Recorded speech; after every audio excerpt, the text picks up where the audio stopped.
Fala pessoal, vamos à resolução do primeiro objeto educacional da semana 2 de Estatística Aplicada aos Negócios.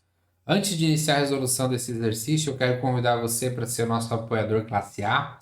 Basta acessar o site que aparece aqui embaixo, advideos.com.br, e lá você vai encontrar todas as resoluções de todas as disciplinas, de todos os eixos da Univesp. Semana a semana nós vamos alimentando a plataforma, dando para você, entregando para você, né? O gabarito, as atividades avaliativas resolvidas e comentadas em vídeo, vídeos extras como esse que você está acessando aqui pelo canal. Esta é a única parte gratuita, né? O restante tudo tem que fazer parte do pacote. Nós entregamos também resumo e também a novidade, que é o nosso áudio resumo. Para você que está aí no busão, indo trabalhar, tem que estudar para a prova de noite, coloca o fonezinho de ouvido, escuta os nossos resumos em áudio para você, durante o dia, então, ir interiorizando o que foi trabalhado na semana e ir aprendendo conosco, então, semanalmente com os nossos áudios resumos, tá bom? Assinale a alternativa que apresenta uma característica da distribuição normal. Essa é uma questão que pode cair certamente numa questão de prova, né? Sempre tem umas definições que a Univesp cobra e distribuição normal é uma das distribuições mais importantes dentro do universo da estatística, né? Então tem que saber as características, tá? A distribuição normal ela tem uma característica muito importante, né? Média, mediana e moda são iguais. Iguais, exatamente iguais, tá?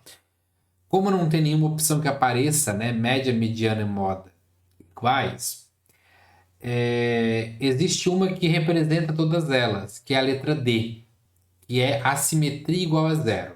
Lembra, o que é uma coisa assimétrica? É algo que não é simétrico. Aqui é uma questão, é um paradoxo bem importante, bem interessante, né? Quando eu falo que a simetria é igual a zero, significa que existe total simetria. Porque se não existe assimetria, porque ela é igual a zero, logo nós temos então uma simetria. E é essa característica importante da distribuição normal. Eu quero relembrar com vocês a curva de distribuição normal, vocês estão lembrados? Que é aquela curva no formato de sino, e ela é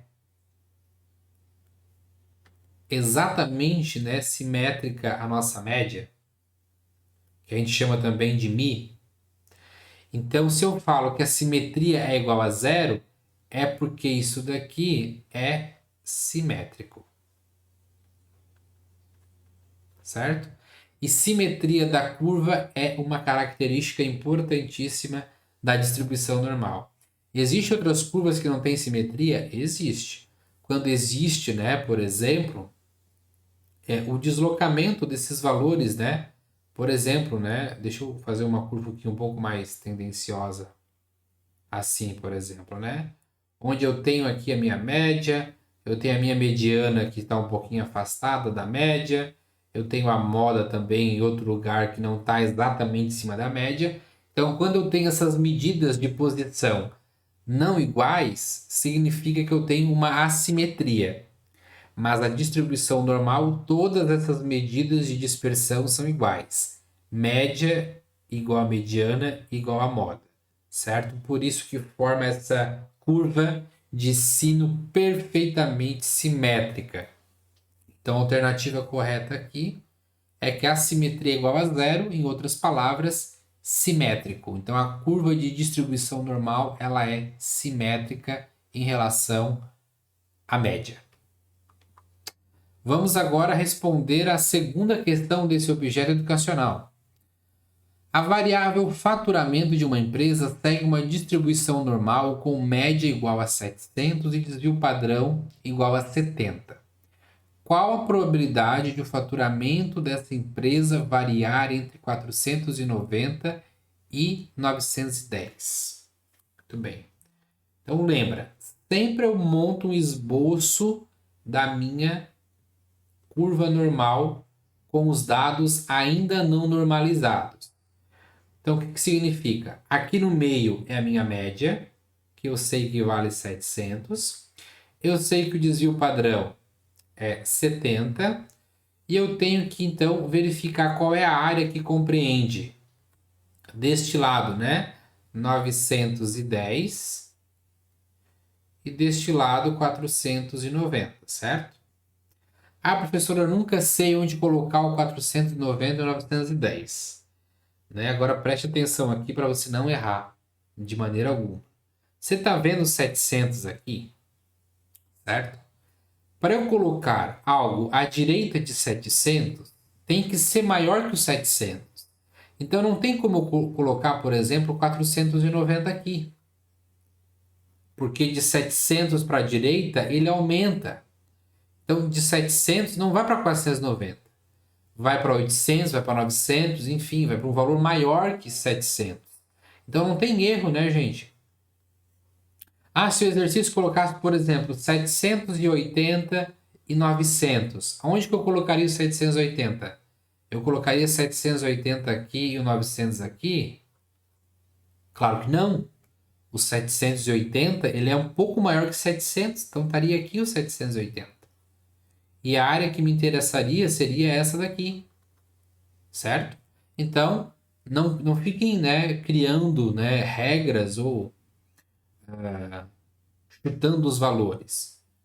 É observar a escala, por isso que a gente trabalha com essa curva não normalizada, para a gente entender onde que estão os meus scores, tá? Então, voltando aqui para nossa realidade, não fugindo muito, né? Então, deixa eu apagar isso daqui. Então, aqui está o meu 910. E aqui está o meu 490. Tá? Muito bem. Então, a área que me interessa é esta área aqui. Por que é esta área aqui? Porque ele quer saber o faturamento para variar entre 490 e 910. Então, de 490 até o meu 910. Por isso que é essa área que compreende esses dois intervalos. Muito bem. Agora que eu entendi qual é a área que eu tenho que calcular, nós vamos normalizar os dados que se apresentam aqui. O que é normalizar? É chamar aqui para a média zero. E agora a minha média eu chamo de Mi. Então, meu Mi é igual a zero. Então, eu vou ter aqui um score Z2 e aqui eu vou ter um score Z1. Como que eu calculo? Então, o Z é x menos x barra sobre desvio padrão. E quando nós normalizamos, esse desvio padrão ele vira 1. Então, acompanha comigo aqui. Quem é o meu Z1? O meu Z1 está relacionado a 490. Então, o x é o 490. A média que a gente sabe que é 700. E o desvio padrão que a gente sabe que é 70. Né? Então, 400 menos 490 menos 700 dividido por 70, isso dá menos 3. Vamos para o Z2. O Z2 está relacionado a quem? Está relacionado ao 910. Então, 910 menos a média por 70. 910 menos 700 dá 210. 210 dividido por 70 dá 3 positivo. Né? Então, significa que esses caras aqui é Z1 igual a menos 3 e Z2 igual a 3. O que eu vou fazer agora? Eu vou lá na minha tabela de distribuição normal e vou encontrar qual é o score para 3 positivo e qual é o score para 3 negativo. Então, vamos lá na minha tabelinha. Minha tabelinha aqui. Onde é que está o 3? O 3 está aqui. Aqui é onde? Aqui, ó. Então, 3,0, que é o 3. Então, eu pego na linha do zero, porque não tem nenhum décimo, né? É 3 exato. Então, a área que compreende ali é 0,4987. 0,4987. E o menos 3 é a mesma coisa, né? Lembra que o menos 3 e o mais 3 só é um sinal para dizer se está à esquerda ou à direita da média, né? Mas a área é a mesma. 0,4987. Por que que é a mesma, né? Isso é importante. Porque a curva normal é simétrica. Então, se aqui eu tenho o 3, qual é o simétrico de 3? É o menos 3. E se a área do 3 é essa daqui, a área do menos 3 vai ser a mesma, porque eles são simétricos, tá bom? Muito bem, então, o que acontece? Essa área que eu vou pintar aqui de verde limão é exatamente essa probabilidade aqui, que é a mesma que eu vou pintar aqui de amarelo, que é do Z menos 3. Como eu quero saber a soma dessas duas áreas, então a gente já responde o exercício. Ó, probabilidade de x estar entre 490 e 910 é 2 vezes o 0,4987. Então a probabilidade vai ser 490 igual. Vamos ver quanto é que dá isso aqui, né? 2 vezes 0,4987. Isso vai dar 0,9974. Em percentual fica 99,74%. A alternativa que se aproxima é a letra C, né? Por um centésimo aqui, mas nada que invalide a resposta. Então, a letra C é a resposta correta e com isso finalizamos esse objeto educacional.